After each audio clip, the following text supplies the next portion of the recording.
നമസ്കാരം. സന്ദേശമാല കാണുന്നവരൊക്കെ ഒന്ന് സബ്സ്ക്രൈബ് ചെയ്യാൻ മറക്കരുത്. അതുപോലെ ഷെയർ ചെയ്യാനും മറക്കരുത്. ധാരാളം ആളുകൾ രാമായണം എഴുതിയിട്ടുണ്ട്. നിരവധി രാമായണങ്ങൾ, 200-ൽ പരം രാമായണങ്ങളുണ്ട്. അതിൽ മാപ്പിള രാമായണവും ഉണ്ട്. അങ്ങനെയും എന്നൊരു രാമായണമുണ്ട്. എന്നാൽ ബ്രഹ്മാവ് എഴുതിയ ഒരു രാമായണമുണ്ട്. ബ്രഹ്മാവ് എഴുതിയ രാമായണത്തിന് 100 കോടി ശ്ലോകങ്ങളാണ് ഉണ്ടായിരുന്നത്.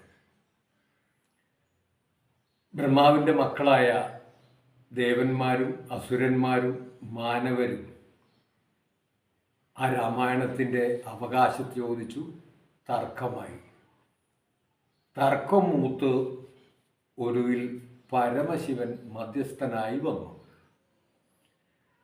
പരമശിവൻ രാമായണം 3ആയി വിഭജിച്ചു. 33,33,30,333 പങ്കുവെച്ചു 3 പേർക്കും നൽകി. അവസാനം ഒരു ശ്ലോകം ബാക്കി വന്നു. പിന്നീട് അതിനായി തർക്കം. അതും വീതം വയ്ക്കണമെന്ന് പറഞ്ഞ് 3 കൂട്ടരും തർക്കമായി. പരമശിവൻ ഇടപെട്ടു. 32 അക്ഷരങ്ങളാണ് ഒരു ശ്ലോകത്തിലുള്ളത്. അതും 3ആയി അങ്ങോട്ട് ഭാഗിച്ചു നൽകി. പിന്നീട് 2 അക്ഷരം ബാക്കി വന്നു. 2 അക്ഷരം ഇപ്പം എങ്ങനെയാണ് 3ആയിട്ട് പങ്കുവയ്ക്കുക? ഒടുവിൽ പരമശിവൻ പറഞ്ഞു, ഞാൻ ഇത്രയും കഠിനമായ ഒരു ജോലി ചെയ്തതിൻ്റെ കൂലിയായി ഞാൻ ഈ 2 അക്ഷരം എടുക്കുകയാണ്. ആ 2 അക്ഷരമാണ് രായും മായും. അതാണ് രാമനാമം. 100 കോടി ശ്ലോകങ്ങളിൽ നിന്നെടുത്ത സാരമാണ് രാമനാമം.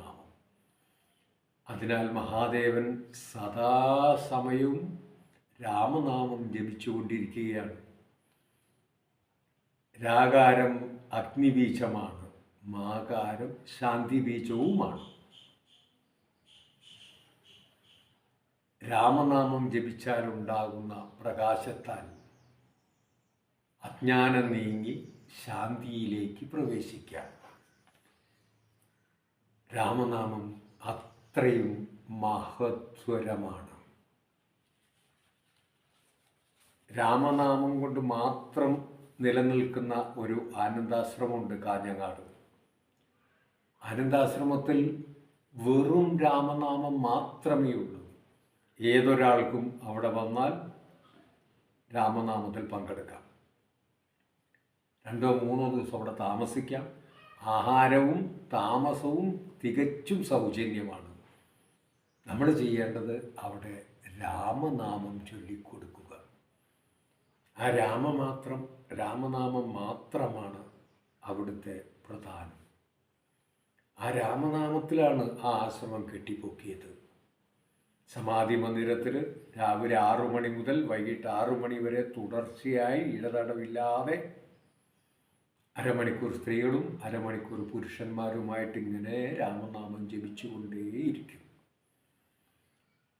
രാമനാമം കേട്ട് കേട്ട് കേട്ട് ആഹാരം കഴിക്കാൻ പോകുന്ന അവിടെ ഒരു കുങ്കുമത്തിൻ്റെ മരം നിൽക്കുന്നുണ്ട്. ആ മരത്തിൻ്റെ ശിഖിരം ഹനുമാന്റെ രൂപമായി മാറി. അതാണ് രാമനാമത്തിൻ്റെ മഹത്വം. ആശ്രമത്തിൽ എവിടേക്ക് തിരിഞ്ഞാലും രാമനാമമാണ്. ഭക്ഷണം കഴിക്കുന്ന ഭക്ഷണശാലയിൽ രാമനാമം കേട്ടുകൊണ്ടേയിരിക്കാം. അതുപോലെ ഗോശാലയുണ്ട്. ഗോശാലയിൽ പശുക്കൾ രാമനാമം കേട്ടുകൊണ്ടാണ് പാല് കൊടുക്കുന്നത്.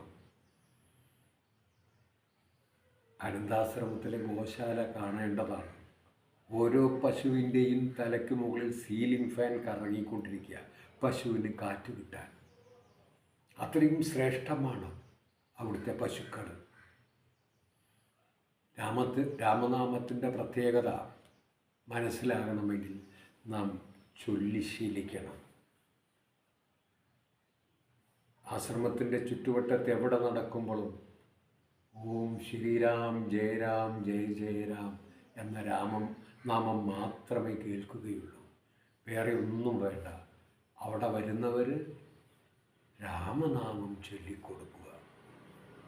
ഒരല്പം മാനസികമായിട്ട് ഇത്തിരി പ്രയാസം എന്തെങ്കിലും തോന്നി ഉടനെ കാഞ്ഞങ്ങാട് അനാഥാശ്രമത്തിലേക്ക് പോവും. അവിടെ ഇരുന്ന് 2-3 ദിവസം അവിടെ നിന്ന് നാമം ചൊല്ലി ശരീരത്തിൽ ആ എനർജി അങ്ങോട്ടാക്കി ഇങ്ങോട്ട് മടങ്ങിപ്പോരും. എത്ര ആനന്ദകരമാണെന്നറിയും.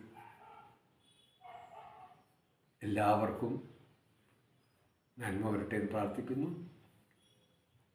വെറുതെ ഒന്ന് ആലോചിക്കുക.